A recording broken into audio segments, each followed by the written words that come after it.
નમસ્કાર દર્શક મિત્રો, સાવરકુંડલાની રફતારમાં આપનું સ્વાગત છે।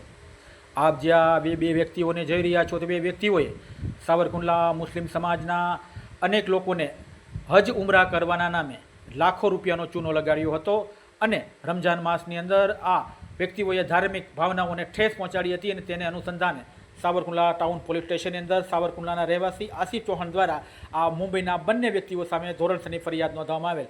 આ બંને વ્યક્તિઓ મુંબઈના રહેવાસી છે અને તે વોકો કંપની નામની હજ ઉમરાની ટૂર ચલાવી રહ્યા છે। તેને લઈ અને સાવરકુંડલામાં તત્કાલીન સમયની અંદર આની વિરુદ્ધ ફરિયાદ નોંધવામાં આવેલ ત્યારે સાવરકુંડલા ટાઉન પોલીસ દ્વારા મહામુસીબતે આ બંને આરોપીઓને મુંબઈ ખાતેથી ઝડપા પાડવામાં સફળતા મળેલ છે। કારણ કે આ આરોપીઓ દ્વારા સાવરકુંડલા સેશન કોર્ટની અંદર પણ આગોતરા અરજી કરેલ, પરંતુ સાવરકુંડલા ટાઉન પોલીસની સતર્કતા અને વ્યૂહરચનાને કારણે તેઓ સફળ થઈ શકેલ નહીં અને સાવરકુંડલા ટાઉન પીઆઈ કે.બી. સોલંકી અને તેની ટીમ દ્વારા આજે આ બંને આરોપીઓને મુંબઈ ખાતેથી ઝડપી પાડી તેમને સાવરકુંડલા ખાતે લાવી અને તેમની વિરુદ્ધ ધોરણસરની કાર્યવાહી હાથ ધરવામાં આવેલ છે।